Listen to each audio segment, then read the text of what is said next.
through politicians. Oh. We have ancient Babylonian spirits like Thor and Odin, who've been wanted to be worshipped for forever. Well, those weren't Babylonian, those were Norwegian spirits, Thor and Odin. Yes. Is it possible that they found a way to manifest in these last days? Oh, what they did. Because billions of people just watched the Avengers, platform. And Odin is still here today, right there. That's him. That's the guy. He doesn't want you to know he's vicious and wants your kids, but he's funny. He knows how to be charming. We love him. Oh, it's just Odin. It's okay. It's just Thor. Thor's funny. You're going to face the living God and find out that you were being entertained by a spirit that many have given their children to. So, if you can convince someone that wants a pet that the dog doesn't bite, the next step is I'll let him in the house. And if it's really cool, God's chosen people, the ones currently in today's society parading around like they're super special. The skews, for the skewed, what rhymes with skew, for those of y'all who don't understand, that's what she's talking about. And everybody else is vermin. Those people, you know exactly what I'm talking about. They're not even a country, starts with I. Majority of them are European. They have no tie to the actual ancient Hebrews or the actual ancient true chosen bloodlines. So you have to wonder, where did the true bloodlines go? Did they get dispersed everywhere? Where exactly are they being hidden? Or are they in hiding? How many of them are left? Because currently the ones that pretend that they are European. No tie whatsoever. And it's almost like a manipulative mind strategy game that they're doing. To learn the enemy's way, you must become them and then beat them, is exactly what they're doing. So they see the actual chosen ones as the enemy. So they infiltrate, they learn their ways, they become them, they parade around like... Yeah, I believe in all of that shit. There's portals in Antarctica. How do you know that? Trust me. How do you know? Trust me. Okay, I trust you. There's a lot of crazy shit in this world that we don't know about. What's the craziest you've ever seen or heard? Can't say it on stream. 100? What have you seen? Keep looking at the sky. Okay. It's beautiful. It's like a... Damn, only... Now, like, I hear so many people talking about Antarctica. I can't wait for the truth to come out about Antarctica, or it may never come out.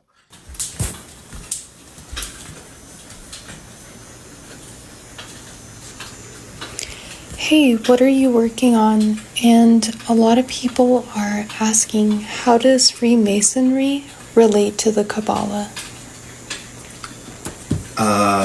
So I'm currently looking at an incredible manuscript of Bereshit. And in terms of Freemasonry and the Kabbalah, I'll go into this safer here, just come around and I'll give you a glimpse of it. This is Morals and Dogma, a collection of lectures by Albert Pike for all the degrees within the Scottish Rite. And when you go into the very far degrees, called Knight of the Sun, or the Prince of the Adept, he writes, all truly dogmatic religions have issued from the Kabbalah and they return to it. Everything scientific and grand in the religious dreams of all the Illuminati, Jacob Boehme, Swedenborg, St. Martin, and others is borrowed from the Kabbalah. All the Masonic associations owe to it their secrets and their symbols. The Kabbalah alone consecrates the alliance of the universal reason and the divine word. So, in short, or in essence, if a person is interested in learning about secret societies, or what the Illuminati knows, or Freemasonry, or any of those other things, according to Albert Pike, all of those things stem from the Kabbalah and they return to it. Save yourself the legwork, go study true Kabbalah. However, most, if not majority, of all the Kabbalah that is out there is not true Kabbalah. If you are interested in learning true Kabbalah, then in the link in my bio,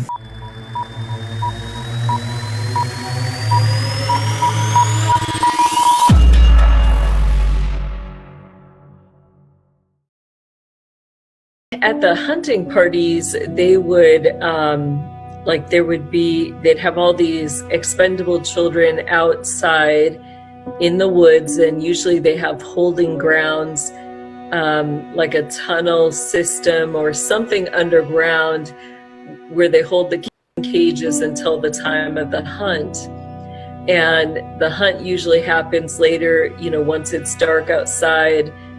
And so what they'll do is they kind of they'll kind of make a perimeter, which is pretty large, of these woods, and they'll station the different elite people around the perimeter.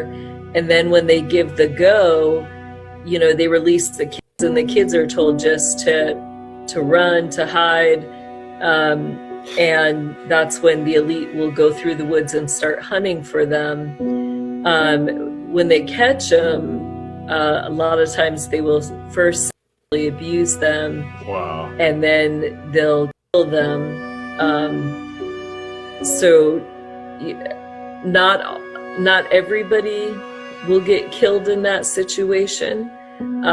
If they don't, then they're used for other hunts. But that's crazy. There were kids that I saw who, were really good survivors, and they would just continuously have to relive this trauma. So there was kind of so those were the kids on the outside, and then because we were hierarchy kids, we were on the inside. And so on the inside, usually in the house or the lodge, you would have the older men who were too old. Sometimes it did include women, but they were too old to be out in the woods hunting for the kids. So they brought everything indoors for those individuals. And those individuals were not allowed to kill, but they were allowed to capture and rape the hierarchy children. So, once the signal was given that the hunt was on, you were just trying to escape, hide, and not be found. And sometimes they would make it seem, for the kids, like it was a hide and seek game. So unless you got caught, you really didn't know. Connect the dots, it all makes sense. Young Hollywood is shriveling in front of our face, while the older celebs look younger. And no, it's not genetics. Their secret for defying age is something much weirder. Watch this. You're 48. I can't even believe that. Almost 49. I cannot believe that. I need to, whatever you're doing is working times 100. Thank you. What am I doing? You want to know? Yes. What are you doing? I do a lot of different things. None of the things everybody does. Tell me. One thing I do that I embrace fat, the good fat. This is very important. It's used in the Mexican hospitals for burn victims, so it regenerates the skin, and it's full of collagen. The right fats can keep you young for a long time. Which sounds like what Hailey Bailey said in this interview. Is that the secret to still looking 25? All this fitness you do? Bone broth. Bone broth? Bone broth. You can go to the butcher and get all the bones that they're going to throw away, and they'll give them to you free. And you take the bones, boil them up for 24 hours. It's true, you love it. And you drink the broth. It's so full of collagen. In Hollywood, where everyone has Botox and fillers, the reason why these people look so young is because of soup. True that to get to a certain level in Hollywood, these famous people have to sacrifice their firstborn child. Is that a crazy thing to say? I've heard, let me just say for the record, I don't know any of this to be, I can't prove what I'm about to say. If you ask me what I can prove, I can't prove this. But if you ask me what I believe, I believe that there is a club, and I do believe that there are certain people that to attain certain stature or certain level of influence or power, fame, whatever, you're required to either sacrifice a blood sacrifice, whether it be a mom or a relative or whatever, or transition one of your kids, because it's all worshiping their God, their false God. So what are the signs that you see that make you think that that's true? Well, how many, what do you mean? Just go Google your stars and see how many of them lost a parent or how many of them lost a kid, die in accidents or died during a certain period of time in their life. Go see how many stars have transgender kids. Who do you think's pushing that? Where do you think that comes from? That is Baphomet. That is satanic. It's dark. It's evil. It's very dark. I was brutally canceled off the internet for having a billionaire father as well as political connections. But tonight I'm going to use that privilege to expose what really happened with Erica Kirk. Because once you understand how these elite circles actually operate, the entire mystery around her becomes incredibly obvious. So take a seat, grab a bag of popcorn, because I might get deleted for posting this. So in order to fully understand what happened with this crazy, you need to understand the fundamentals of politics themselves. So politics operate very much like a social club with a social hierarchy. So at the very top, there are the billionaires who write 9-figure checks to the puppet class, also known as politicians, who in return give the billionaire class undying loyalty on the issues that matter to them most. Now, the most important thing for you to drill in your head to really understand this story is that you may look at a President Obama, for example, and think that he is at the top of the social pyramid. That is absolutely not true. When there are these private dinner meetings with billionaires and with past presidents or potential future presidents or even a current president, they're at the very bottom of the barrel. If you were to compare it to a social hierarchy in a high school, for example, the billionaire is the superintendent of the entire school board. And a President Obama, for example, is like the president of student council. He actually has no power over the school whatsoever. It's completely performative. Every single time you've ever voted, you are really voting for someone that was handpicked for you by a billionaire who doesn't want to run themselves because they are busy ruining the planet. And honestly, being a politician is seen, as I said, in these social circles, at these dinner parties, as a very lowly job. So in summary, every single person who has made it to the level of a vice president or a president is nothing but a billionaire's bitch. So then this brings us to the fundamentals needed to understand the story of Charlie and Erica Kirk. So in 2018, a former pageant queen, Miss Arizona, Miss Erica Franzfey, stumbled into the brand new Turning Point USA office in Phoenix, Arizona. While she was there, she very quickly bumped into Charlie Kirk, who then flew her to New York City for her job interview at a burger joint, a restaurant called Bill's Burgers.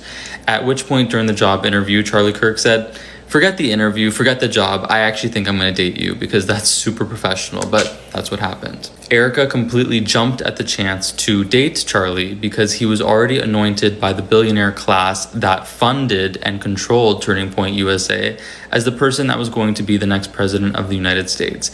This was not something that was a secret. This was not something that was implicit. This was something that was explicit in several conversations. Everybody knew that Charlie Kirk one day would run to be president, and it was a running comment, a running joke that Erica Kirk would one day be the first lady.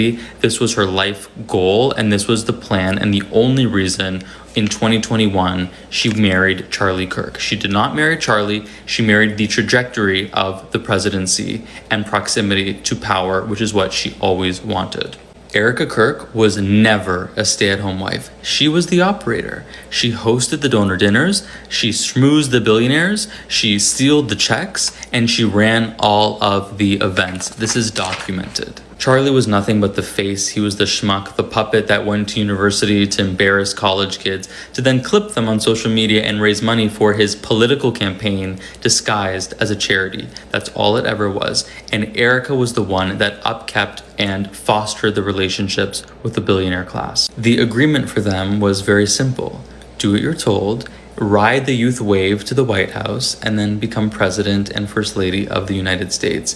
But things didn't go quite according to plan, because somewhere along the line, Charlie Kirk grew the tiniest little piece of a spine. So in 2024, Charlie began defecting on some issues that were very important to the billionaires that owned him, specifically issues regarding foreign policy. The donors began to panic that their puppet was defecting on the only issue that actually matters to them, so they attempted to appeal to him through the only lever of control they had left, which was his wife. Erica then began pestering Charlie every single night, which put immense strain on their marriage. Support the war, do what you're told, you're ruining everything that we built together. And it actually got to the point where this is documented that a priest had to be called to pray over their collapsing marriage, which I believe detonated the night of September 9th, the night.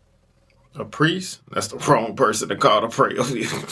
before Charlie was murdered. Erica herself admitted on national television that at 2:30 in the morning, she urged Charlie to sleep alone in their daughter's room so he could rest better before Utah. In the morning, Charlie grabbed his ring and his necklace from the bathroom and left for this huge, very important event without saying goodbye to his wife. It's been reported that shortly before his assassination, he messaged one of his friends saying, "It feels like it's over." A lot of people interpreted this as him talking about his life, but I think it's very obvious he was talking about his marriage. I think the night of September 9th, there was a fight, and Charlie and Erica decided that they would be getting a divorce. Now, I believe the only explanation that makes any sense is around the same time of Charlie messaging his friends that it's over in reference to his marriage. Erica also messaged the donors saying it's over, not only in reference to her marriage to Charlie, but in reference to all hope being lost that he would ever come back to their side politically, because he literally texted other people that he would be leaving the Israel cause. Now, from the donor's perspective, the looming divorce between Charlie and Erica not only could represent the end of Turning Point USA from an optics perspective, would be absolutely catastrophic, but also represents the fact that the very last string on their puppet, which was Erica, is gone.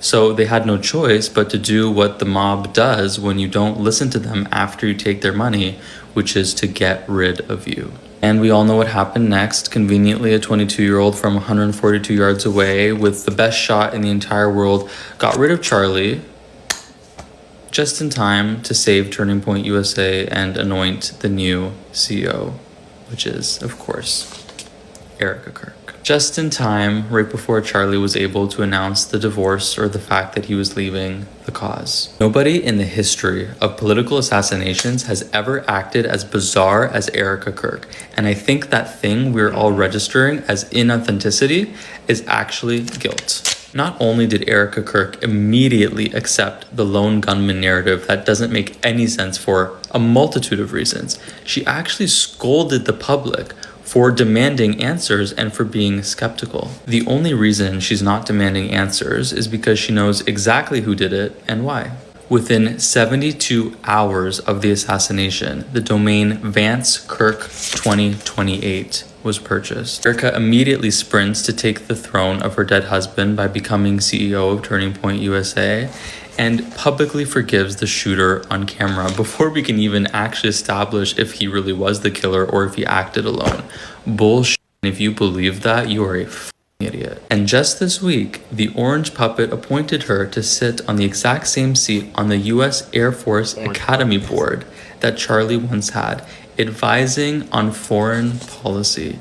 The very foreign policy that created the emotional turbulence in her marriage with Charlie, leading to a divorce, and also the same foreign policy that ultimately got him killed. 2028 is already written. You can expect to see her name on the VP shortlist. There is a reason they are marketing her as the widow that overcame tragedy, and Erica is finally getting what she married for all along.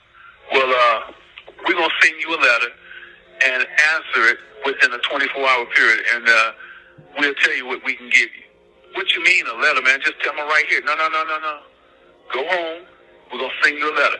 And that letter they're going to explain. But it's going to be coded like what they want him to do if he's willing to do this. You see, it's like nursery rhymes. And you were like, what? If I do what? Well, I don't understand the letter. Give us your mama, and we'll put you in the $20 million club. Man, you crazy. And if you weak, you ain't got the Lord on your side, you sitting at home in that dark room, you tired of eating Roman noodles, you ain't got no running water, electricity out, you buy a candle going, all right, man. She work, downtown. She get off at 6. What I supposed to do? Set it up, have her at home. You catch a plane, go somewhere for a couple of days, and we'll send you a text. All right. A week later, they give them a text. They won't say that she's dead. They'll be like, the party was great. Thanks for showing up. Because it's like coded. They ain't going to just come out and say they killed her, right? He heard on the news she dead. He break down. He goes to the bank account. He got $20 million in his bank account. He slowly forget his mama. Ask Kanye West. Mama too. But isn't it weird though that they always come up missing? It's not like it happens too many times for it to just be a coincidence. You know what I mean? But there's not an amount of money on this earth that would make me give up anybody that I love. Like, boy. My brother Jay-Z, Team Rock, Adam Blackstone, Hell's Kitchen, the Most High. Good evening, godless sodomites. Kneel before your God, Babylon! Making me the highest paid megalomaniacal boy king in all of Babylon! You see, if you go and visit the very home of the Oscars, where they hold it each year, you can see a plaque on the wall that says the Babylonian Court. The camera shows you the stage, and you see an unmistakable Tower of Babel embedded into the design. Outside of the Kodak Theater, you have the gates to Ishtar, and you have Babylonian gods put on the outside of the gates. They have the exact elephants. They have the same exact gate of Ishtar. They have the same exact Babylonian gods over the top of the gates. A lot of people come up here and they thank Jesus for this award. I want you to know that no one had less to do with this award than Jesus. She's not lying. So all I can say is, suck it, Jesus, this award is my God now! I'm thankful to the Oscar God. The other names of the gentlemen are all gods as far as the category concerned. When you get this little golden statue, you become a star. My brother. While we're on the topic of Hollywood, do I have the story for you? Okay, this is coming from a woman who's claiming to be the side piece of an actor who is publicly in a relationship, but he's telling her that it's not a real relationship and it's just for his public-facing persona. He's also telling her that he's 400 years old and is immortal. Before I get into the story, though, I have to read you a legal disclaimer from my lawyer. This story, as well as all other stories shared on Spooky Scary Storytime, was submitted by a listener and is being shared for storytelling and entertainment purposes only. Names and identifying details have been altered or omitted. There is no way to verify the claims made in this story, and they should be taken as personal experience, not fact. This content does not reflect the views or beliefs of the creator, aka me. Any resemblance to real individuals is purely coincidental and is not intended as statement of fact. Oh, now that all that said, this woman writes me. She goes, hey, I have been seeing this actor since 2022. I have proof. Here's proof. She's in her mid to late 20s. He's significantly older. He is also single at the time that they are meeting, and they're talking, hanging out all the time, but he's telling her that he can't be in a public relationship with her because he's in a conservatorship. Over the next couple years, they grow close. They're still talking all the time. They're still seeing each other all the time. He ends up telling her that he's falling in love with her. He also reveals personal details about himself, like that he struggles with depression and bipolar disorder. He is honest with her about his relationships. He tells her that he's been hooking up off the record with an A-list singer, we'll say, and said A-list singer is also a lot younger than him. And so the person who sent this story says, oh, I didn't know that she was interested in people like you. I never saw her date anybody like you. And he says, well, she's actually not the age that she says she is. She's a lot older.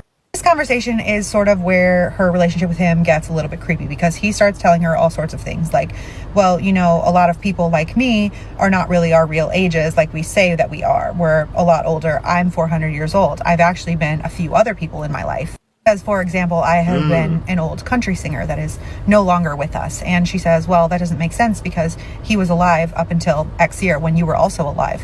And he says, yeah, well, in order to act human, we still have to play different roles. We have to kill off certain characters. At this point, she thinks he's messing with her. So she goes, so you're telling me you're not this person, you're telling me that you're this country singer? And he says, well, I'm kind of both in one, but I've also been other people. And he names another old actor who is no longer with us. And he says, well, I'm also this person and this person who are currently still alive. And she says, well, that doesn't make sense because you have been in movies with this person and this person. He says, yeah, one of them was me and the other one was a clone. At this point, she's hooked. She wants to know more, right? Because she's like, what is this guy going to reveal to me, whether he's lying to me or not, right? But she's like, I'm not really following. And he says, well, I can essentially shapeshift. I can become more than one person, but other people have to stand in for those roles. She goes, well, can you prove it? He goes, how would I prove it to you? And she goes, okay, fair enough. And they stop talking for the night. At this point, they're not together. They are in their respective homes across the country from each other. This is where it gets weird, okay? Because later he messages her and he says, hey, I figured out a way that I can prove it to you. And she says, okay, how are you going to prove it to me? And he says, I will send you a lizard. Go to your back door. And she walks to her back door, not thinking he's going to send her a lizard. And there is a big fat lizard on her back patio step. I don't know where she lives. I don't know if a lizard being on her porch is normal. I don't know if he had her address even. I don't know if he's ever been to her house, okay? But she goes in to get her phone. She comes back out. She's watching the lizard. The lizard runs off the porch and goes like underneath her house. And he texts her and he says, "Do you believe me now?" She texts him back. She said, "That could have been a coincidence." And he texts her back and he said, "Then how would I know that you're wearing a blue and white daisy patterned shirt with your hair half up in a ponytail?" That freaked her out, obviously. So she stops texting him as much. She's like, "I think I'm just going to go to bed." He's blowing up her phone. He's saying, "Don't worry about it. I didn't mean to freak you out. I just wanted to find a way to prove it to you. Also, I come to your house sometimes and I protect you while you're sleeping." When she reads this message, all of the hair on her body stands up because she had not told him that about a week before this incident, she was in bed one night. Her dog was sleeping on the bed with her, and she said that she was awoken to the sound of what sounded like somebody walking around her room. Opened her eyes and looked around her room but didn't see anybody, thought she was just imagining it, maybe dreaming, rolled over, heard her dog start growling, and then swore that she felt somebody tuck her hair behind her ear. She doesn't tell him this. She doesn't text him back, but he texts her again and he says, "I actually really love you. I don't want to scare you. I want you to know that I'm protecting you from things that are evil. I'm not evil. I'm just what I am." Little more time goes on. She's slowed down on how much she's talking to him. Obviously, she's still kind of talking to him. Hasn't seen him in a minute. He's still trying to talk to her any chance he can. She's kind of keeping him at an arm's length, though. But then it comes out that he is in a public relationship. And so she's like, "That's weird. You didn't tell me you were in a relationship." And she starts to call him out on it. And he says, "That's not really a real relationship." It was essentially a PR move because there have been some other headlines about him coming out. And I can't really say much more than that. This new relationship is essentially to distract people from those headlines. He said, "I don't know if he's a narcissist who is lying to me and just seeing what he can get away with telling me and what I'll believe, or I don't know if there's any truth to this." But he also tells her that the whole idea of celebrities having clones, they do, but it's not because they've been cloned. It's just that they use them essentially as body doubles. Way to split souls. So she's still talking to him as far as I know. Make of this what.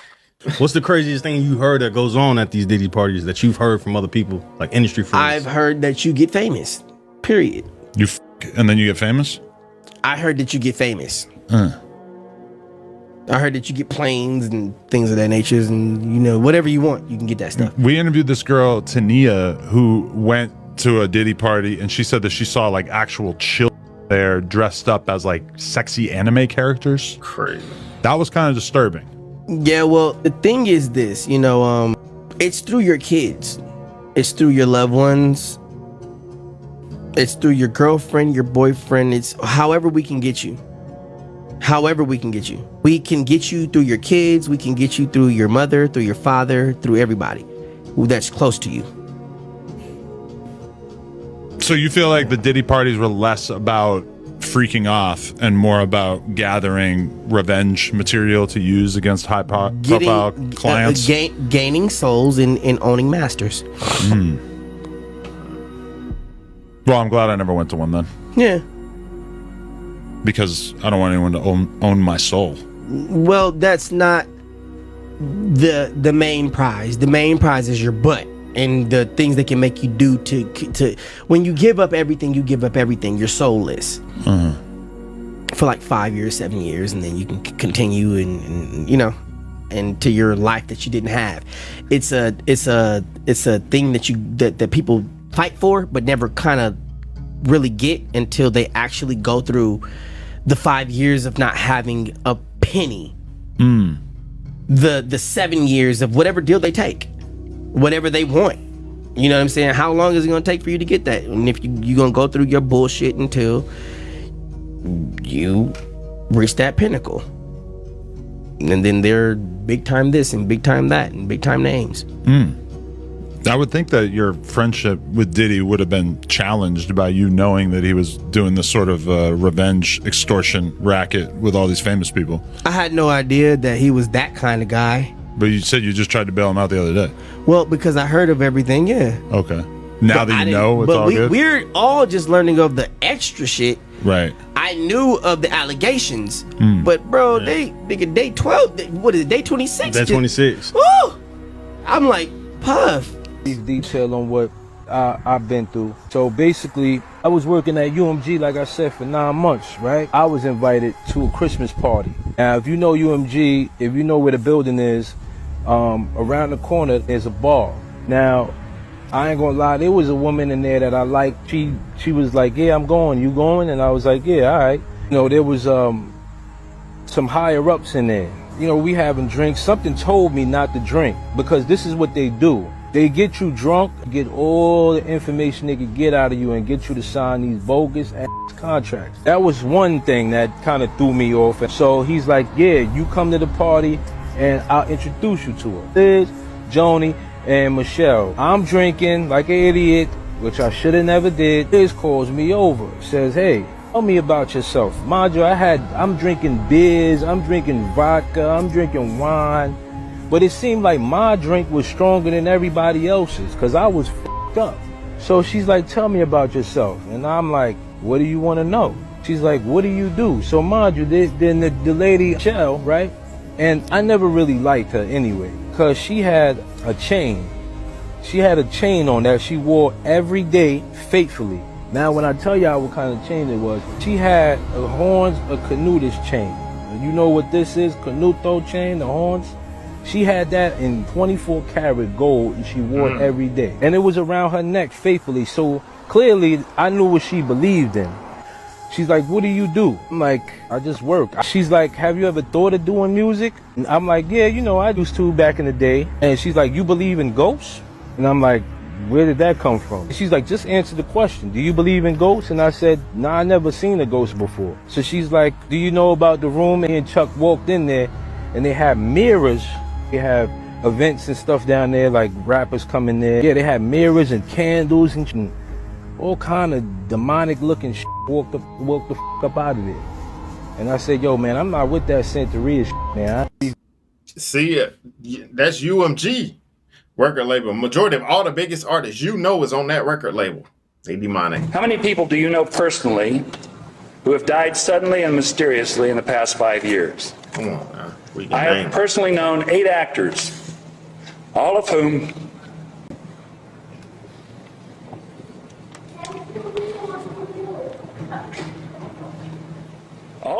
I have worked with and was close to. Heath Ledger, Chris Penn, David Carradine among them. I believe these actors were whacked, and I believe that many others, such as Britney Spears, Lindsay Lohan, and Mel Gibson, are being played to get at their money. In the meantime, many a celebrity's image and marketability is being co-opted and destroyed. I have earned approximately $40 million throughout my career. I have profit participation in some of my films. I am being embezzled from by this monstrous ring of accountants, estate planners, and lawyers who are mercilessly slandering me and trying to kill my career, and I believe murder me in order to gain control of my royalties. I will never forget that interview with Randy Quaid. He was so upset, so emotional, and I really think everything that he was talking about was true. So many people dismissed him as crazy and that he was just not right, but I see a very emotional man that is honestly telling the truth. And what did he have to lose? Randy Quaid, he played as Cousin Eddie on the National Lampoon's Christmas Vacation #2, and he's played on a lot of different movies such as Independence Day and this movie Real Time. So what do you guys think of this interview by Randy Quaid and him talking about all the actors that had passed away mysteriously and touching on Britney Spears, Lindsay Lohan, and Mel Gibson being played? We want you to meet some friends, okay? I want you to take it personal because we know that you're about your business and you know how to make that dollar. It's all business. Don't take it personal when you see what's up, right? They take them in this room. And there'd be 3-4 dudes on another guy. Whoa, and he may know that dude in the business. They say, what you're about to see, nobody else know. This is part of the ritual. You are not to speak about this. You're seeing these dudes, transgender, and they're all like lapping this one cat. Right? That's the first test to see if you're going to buck. Why I'm telling you that? Because that's the first thing they did to Cat. They took Cat to all these private parties. Cat couldn't believe what he was seeing. Cat rebelled. Usually before they want to take you to the next level, they say, let's see what he's going to think when we take him here. A lot of dudes like, you know what? It ain't got shit to do with me. It's all about the money. Damn. Well, it ain't all about the money, because now what you saw done to that guy, it's your turn. And you're going to say, they're going to, hey, come on up in here. No, man, I ain't down for that. Well, do you think we're going to keep paying you $5 million a year? Do you think you're going to be honors on BET? Do you really think we're going to keep putting your name in lights? This is, read the paper, man. Read the letter we gave you. See the letter we gave you, right? Stop bullshit. You're going to do everything that we just did to him. Either you do or we're going to break you. What you mean you're going to break me? We're going to take all your money out your account. Oh, man, this bull. I got my rights. You ain't got no motherfucking rights. We run this. We decide who's going to be a star, who ain't going to be a star, who's going to be rich, who's going to be poor. We do all of those things. Ain't nobody no star. We decide who's going to be a star, who's going to be president, and etc. That's who we are. We control everything. Let's get it. So this is a story right here that I never even told nobody. So this house right here is on like 46th Street and like 6th Ave. So at this house right here, it used to be this Haitian poppy that used to stay there, and he used to do people taxes. And the word around was that he ain't believe in banks, so basically he's supposed to have all this money inside his house. So me and my homeboy, we decided to break in Zoe Poppy house, know what I'm saying, and go get that bread. What was in this house, we wasn't even ready for, bruh. So, we in the house one day, and we looking out. This man just admitted to a robbery. For real. Look, they just tell on themselves. He just admitted to robbing this man. Out through his house, and we don't see nothing. Like, we can't find nothing, man. So I'm like, man, they got to be lying, man. This man don't literally have nothing in his house. We even went all the way up in the attic, man. We still ain't see nothing. So we go in his closet, and as we go in his closet and we moving the clothes around, we see like a little door in the corner of his closet. So I'm like, bro, that's a door? My dog like, yeah, that's a door, bro. So we turn the doorknob and we look in there. Dog, when we look in there, we see a whole bunch of stacks of money and gold everywhere, man. So immediately, I'm like, bruh, let's go. But it's like, it's a door, but it's like stairs. You got to go down this little ladder to go down inside his closet. So we going down there. Soon as we go down there, y'all, no lie, man. It seemed like we was in a fucking desert or something, man. It was money, but it's like it was a whole bunch of sand. I'm looking around like I'm so confused, but I'm steady looking at this money. But I'm looking like this shit look like we're in a whole different place now. Like, what the fuck? So as we trying to get the money, know what I'm saying? I could hear the front door of the house still, like somebody from to open the door, somebody coming in. So I done ran back up the little stairs real quick and I ran out the back door. Remind you now, we only 12 and 13 years old. We jits, bruh. But I wound up getting at the back door.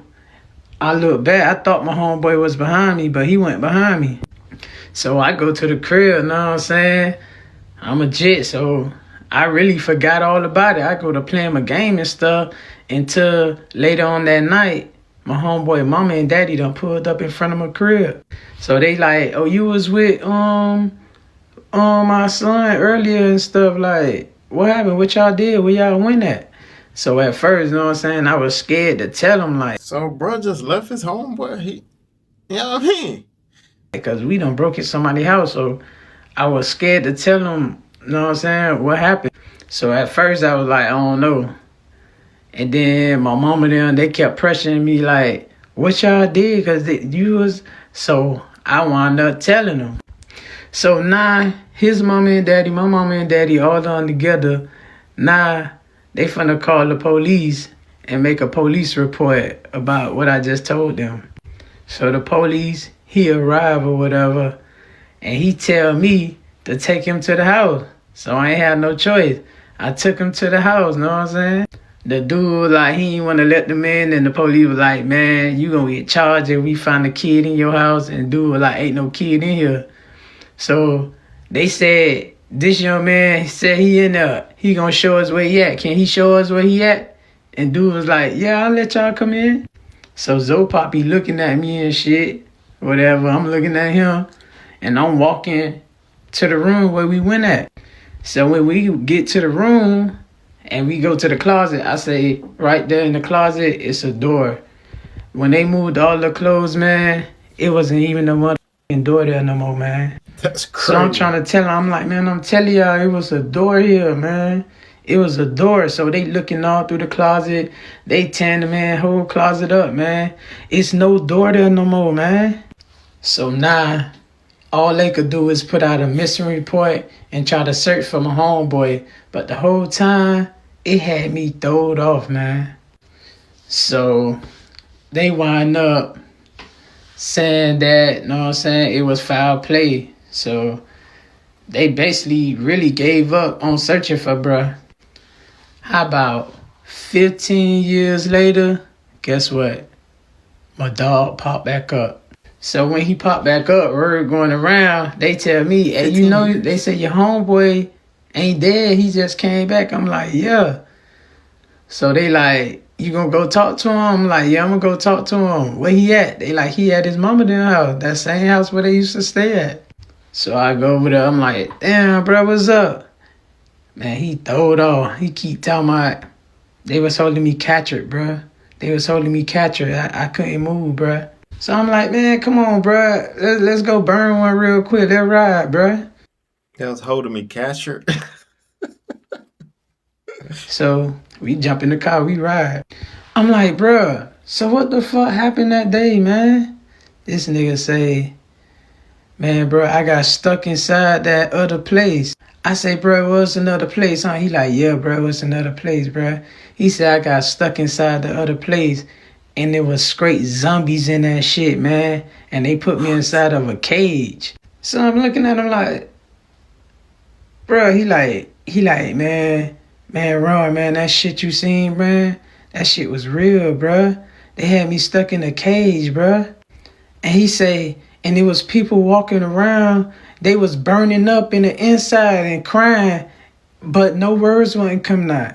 He said they had fire in the inside of their body and they was just crying, but you couldn't hear no words what they were saying. So I'm like, damn, what the fuck? He like, yeah, bro. There's a whole bunch of demons and spirits just floating all around that place while I was locked up in there, man. I said, how you get out? He said, hey, one day they just let me out and I walked out. I said, so where they got you from though, bruh? That boy said he was all the way in Puerto Rico. I said, Puerto Rico? He said, yeah, bro, I don't even want to talk about it no more, man. Let's burn one. So I stopped talking about it or whatever. We burnt one. He was like, man, take him back to his people's house. Know what I'm saying? He want to finish talking to them. How about 2 weeks later, my dog started smoking hard. Yeah, that hard. If you from the hood, you know what I mean. And still to this day, he's alive. And he's still smoking hard. I even asked him one time, bro, you could come stay with me. He told me he don't want no job. He said he don't want to live with nobody. He said he want to live on the street. He said he happy than he ever been in his life. This just one of them times, man. I will never ever forget this happened to me and my dog, man. Yeah, be careful out there who you play around with, man. Let's get... It's like the start of World War III. Would you like to know who's actually running the show, who's actually pulling the strings? Come on, let me show you. So that you can understand what's actually going on in this world. It starts with a fourth dimensional vampiric energy for outside this realm that is communicating with the black nobility. The black nobility, these are the 10 families that sit on the Jesuit Council. The Jesuit Council is headed by Pepe Orsini, and the White Pope and the Black Pope. The three-city state, City of London controls us financially.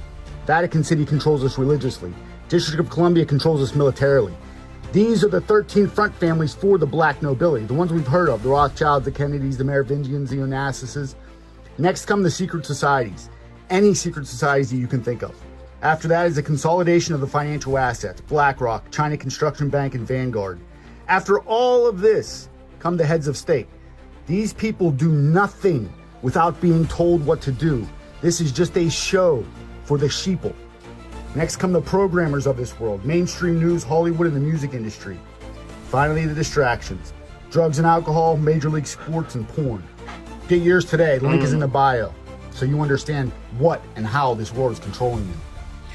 I mean, he ain't tell a lie, like I say, but like I continually tell y'all, do y'all own research, but majority of the stuff he's saying is true.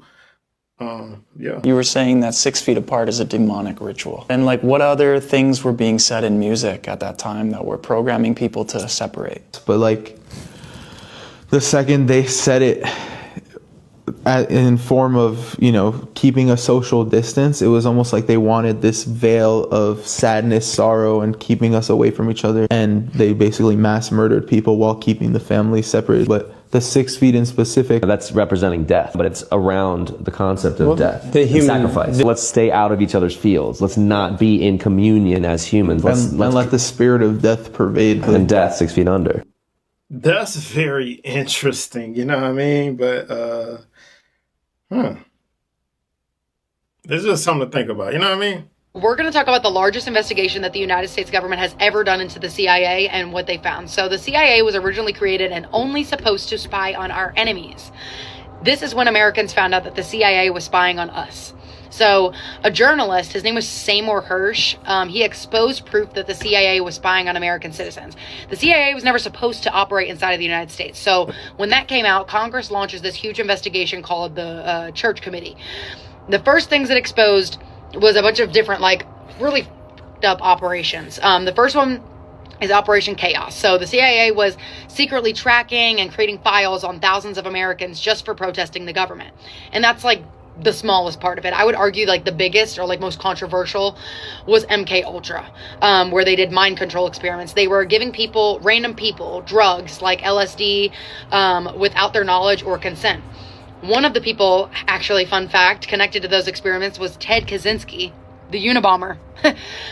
We're all taught that the Unabomber was some like crazy domestic terrorist trying to bomb everybody. No. Look at who he targeted. He carried out a nationwide bombing campaign targeting scientists, airline officials, and universities that he believed were connected to advancing modern technology because he said that technology and science were destroying human society. You want to know why? Because the CIA subjected him to intense psychological experiments as a student. Yeah, they left that part out, but it's okay because I tell you the tea. And also, before Congress could even fully investigate MK Ultra, the CIA destroyed a lot of the records, so it's probably way worse than what we even know. Another thing, pretty sure at the same exact time, the government was targeting its own citizens through a program called COINTELPRO. They were infiltrating political groups, spreading propaganda, false information, forging letters, creating internal conflict, trying to turn members against each other so that these movements would collapse from the inside, like without government intervention. Even people like Martin Luther King Jr. were targeted by the CIA, and there's proof. Another thing, we were involved in a lot of assassination plots, including but not limited to Fidel Castro, using like poison and other covert methods. Fun fact, and it's scary because I don't know what they even have now in the CIA, but back in the 70s they had what was like a heart attack gun. And it was a device that could induce a heart attack without leaving a trace. It was like a little microscopic little pin that would literally like look like a heart attack on an autopsy. But anyway, they also found evidence that the CIA had relationships with journalists and media outlets, placing stories and influencing narratives, shaping how information was presented to the public. And this was called Operation Mockingbird, if you want to look more into it. So essentially, the CIA just didn't have one bad plan or program. It was surveillance, manipulation, experimentation, covert violence, all happening at the same time. And this is when the United States realized that the CIA was not spying on enemies. They were spying on us the entire time. Submitted a spooky story saying that they saw my story time about the devil living in LA. And they said, "Child, hold my purse." Because apparently they've encountered the devil in New York City. We're gonna call the person who submitted the story Deja. So Deja said that she never believed that the devil lived in New York. She always thought if the devil existed at all, he would be somewhere much more obvious. So like a mansion, a church basement or something. Just some abandoned place where you would expect evil to be. But according to Deja, the devil doesn't hide in New York City. He actually blends in. So Deja moved to New York in 2018 with nothing but a suitcase and a dream. Everyone told her that her dream was unrealistic, but she was determined to make it big. Acting, networking, success, all of it just seemed out of her reach. Deja would work brutal hours, slept on couches, and despite all the work that she put in, nothing. But she would watch the people around her just blow up overnight. And at this point, Deja starts to wonder, what is it that these people have that she doesn't? Well, she would later find out to actually be careful what you wish for, because what these people had was something much darker and sinister. So around the times that Deja started to have these questions, that's when she met this guy. Now Deja says she won't say his name, but if you're in certain circles, fashion, media, finance, entertainment, you've probably seen his face. He's always well dressed, always calm. So Deja says that he didn't approach her like a villain. He approached her like a solution. So they met at a private rooftop event in Manhattan, and it was invitation only. There were no phones allowed. Everybody that was there was somebody or about to be. But he asked her simple questions at first: where she was from, what she wanted, and what she felt was owed to her after all that suffering. And then he said something that made her stomach drop. He says, New York rewards the brave, but it devours the patient. Well, a few weeks later, the guy invited Deja to something called a circle. Now, it wasn't like a cult or a club or anything. It was a society. People who understood how the city really works. The meeting was underground.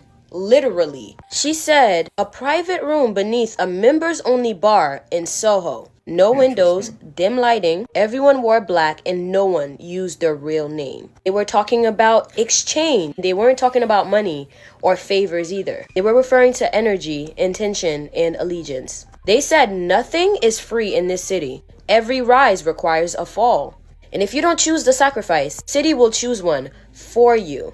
And that's when Deja realized what they were really offering. And Deja says, y'all think this would look like a regular ritual with like signing stuff and things like that? She said it was none of that. You just have to agree, basically. You have to agree to stop questioning where the opportunities come from. Agree to stop feeling guilt when doors open for you but slam shut for others. Agree to stop believing in coincidence. And once you say yes, things start happening fast. Very fast. She says within her time in the circle, she said you will never believe who comes in and out of the circle. Think high profile celebrities. Think politicians. This story is literally so long and you just won't believe the details that this girl says in the story. I know y'all hate part 2s, but I promise I'll be back with part 2. Here with part 2. So Deja's saying like when things starts to happen, things happen really fast. People Deja knew joined and suddenly had everything. Money, fame, protection. But something about them changed. Their eyes looked hollow. Some of them reported not sleeping as much. And when they do sleep, the dreams are terrible. Horrifying, to say the least. Some of them, families started getting sick out of nowhere. Accidents, suicides. It was just that bad luck that seemed to follow anyone close to them. And Deja said that's the thing, is that the devil doesn't take them.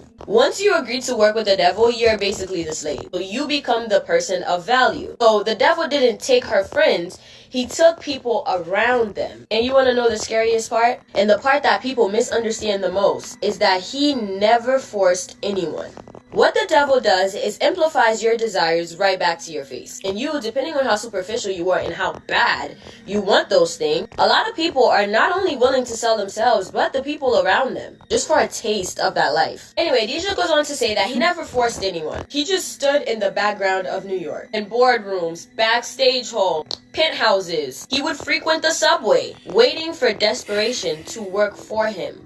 So Deja says that she didn't join. And Deja says that she could have joined, but the reason why she didn't was because she saw the cost before it was due. The devil simply shows you your desires and what you could have, but doesn't tell you the price. Judging by what was going on with those around her, Deja figured that it was a pretty hefty price to pay. So Deja says a week before she was supposed to give her answer, one of the women from the circle asked to meet her alone. The lady wanted to meet her in public because she was afraid of being overheard. So they ended up meeting at Union Square midday. When the lady approached Deja, she just seemed very anxious. Her hands wouldn't stop shaking. And this lady told Deja that she had not slept in 3 days. At first, everything had worked out exactly how they promised. She had gotten a deal that she wasn't qualified for. Her name started circulating in rooms that she'd never even been allowed in before. People who once ignored her suddenly recognized her. Then the balance started correcting itself. Her younger brother in a hit and run in Queens. The driver never found. Her mother developed a sudden illness that doctors just couldn't explain. And every time that woman tried to pull away from the circle, something else went wrong. There was always some weird coincidence that almost came across like a warning. Lady leans in close to Deja and whispers to her, they don't take your soul all at once. They take pieces of the people you love so you don't notice what you're becoming. And that was the night that Deja started paying attention. She started to notice how no one else in the circle had long-term friends. They always avoided talking about family, never even celebrated birthdays or holidays. Somebody else opened up to her in the circle, telling her that his success came with a 3-year window. After that, something always collapsed. A marriage, a child, a mind. But the last reason why Deja said she did not join was because of what happened on the subway.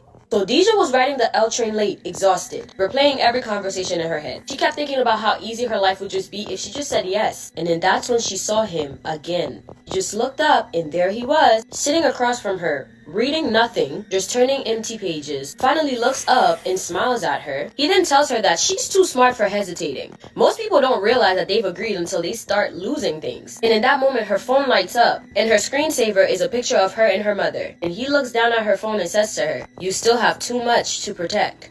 And that's when Deja understood.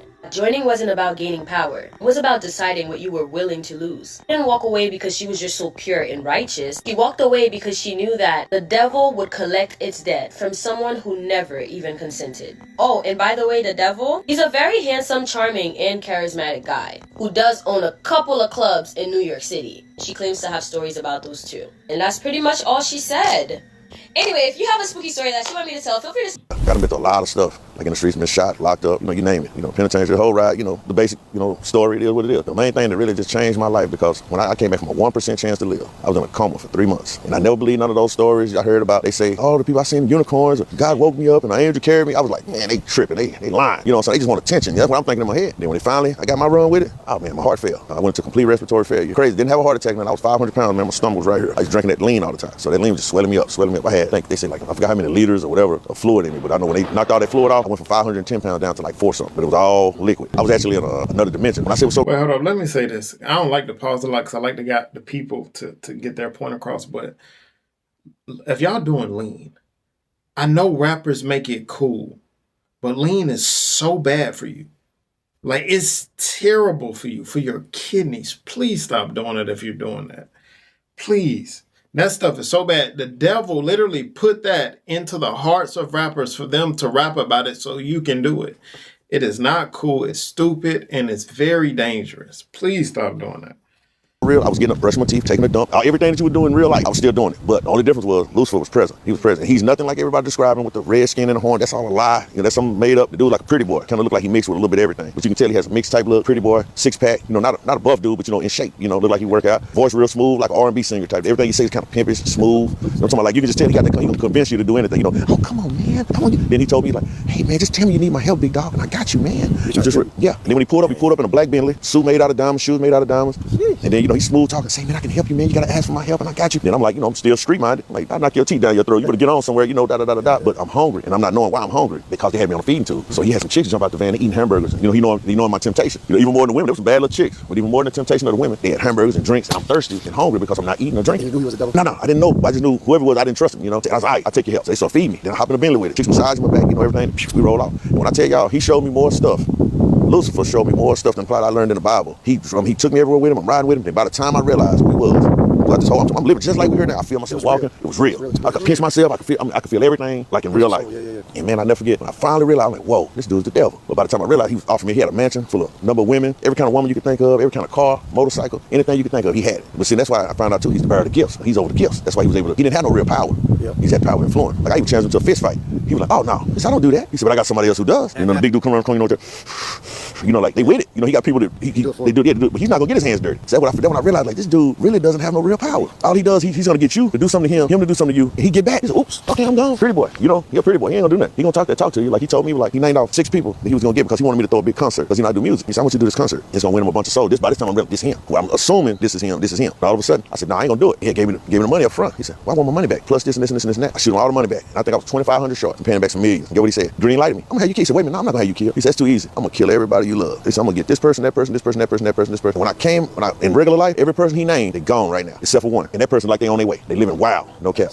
When one of the chaplains, they say, come read him his last rites. He's not gonna make it through the night. The chaplain grabbed my hand. He started praying. And then all of a sudden, my mom, I was out of it. This was my mom and my other brother, and they told me. They said, he snatched his hand back, bam, bam, bam, fell all over the chairs and stuff. He said, I can't read his last rites. He said, that man, he got work to do. He said, God is not through writing chapters for this man. He said, I refuse to read his last rites. The people begged him because they were like, his vitals, my thing was like almost flatline. They had to hit me with I call them the jumper cables. Bro, I had to hit me with them 3 times to bring me back to life. And when I tell you this too, I was so out of it.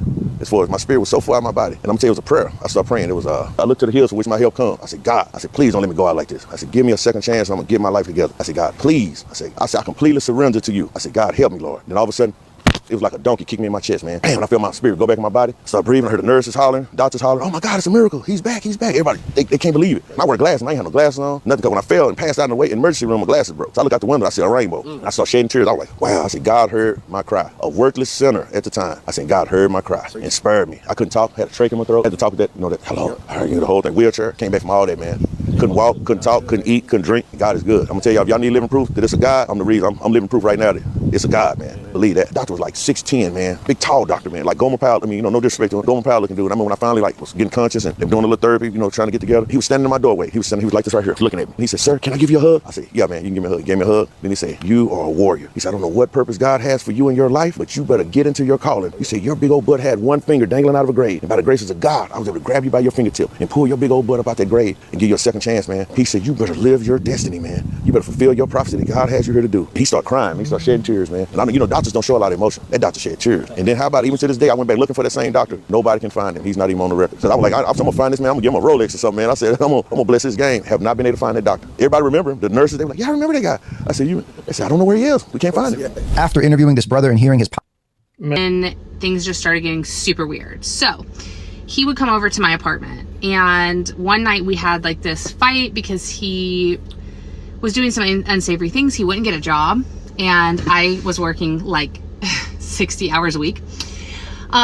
He came over and we got in this big fight, and then we were like, I was like, let's just go to bed. Let's like sleep on this. Let's talk about it in the morning. I shit you not, I lay down, I close my eyes, I look up, and there are 4 like black beings swirling around my ceiling. I'm like, what the world? I look out towards my window. There's a male figure standing at my window.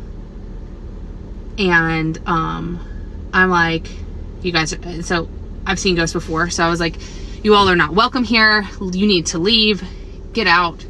Blah, blah. And really creepy in this like really, I'm going to try to do it, voice. He was like, they're here for me. They're upset for me that you're treating me the way you are. And I knew at that point he wasn't fucking kidding when he said that. He sold his so he's like getting really angry with me because I'm telling his friends, demons, to leave. And I look over to my window, or I look over to my door of my room that is cracked open, and there is, and I've never seen this before in my life, my blood ran cold. I haven't seen it since. This is the first time ever. There is a half man with like a goat's face or something with like the ram ears. I don't know what it was, like the ram horn things, standing with like red eyes, standing in my doorframe, and I'm literally still getting chills to this day. This has been 10, 12 years, and I still am shocked by what happened. And so I'm like, I tell the guy, I say, I am so sorry. I love you. Like, I was mad. I didn't mean any of it. Like, absolutely. And yeah, when we broke up, I had to get a hotel room and stay out of my house because I was scared he would kill me, because he said he would kill me if I left him. So super good, but that is insane, right? Woo! All you had to do is say Jesus is going to have left the demon. You know what I mean? Well, it seems like today someone has finally made their way down the shafts that were found under the pyramids in Egypt. Clutch your pearls, girls, because now you're telling me that as of today, Dr. and archaeologist Rami, I'm not even going to try to say his last name because I don't want to be disrespectful to the Egyptian culture, is the first human being to make his way to the bottom of the shafts underneath the pyramid and has reported back what he found in the chamber at the bottom. And it is mind-blowing. Now, like always, take what you will, leave what you won't. I have purposely not talked about this topic yet because I like to have my facts backed. But as of today, allegedly, archaeologist Rami, I'm not going to try the name again, has made his way to the bottom, and what he found there was perfect blue like water chambers, I guess is what I'm referring to them as, with the most beautiful blue color water that he's ever seen in his life, with preserved humanoid body-like creatures in the water, with, as he describes, the most crystal clear blue color in their eyes that he has ever seen. Now, once again, anything we talk about is for conversation, learning, entertainment purposes only. But have you heard this? Because I've now read 10 different reports and seen multiple videos all over social media, all over the different forums, and they're all claiming the exact same thing. So tell me, have you heard this? Because this is going to shake up history and the truth of our world like nothing else. So let's have this conversation today, because I want to know if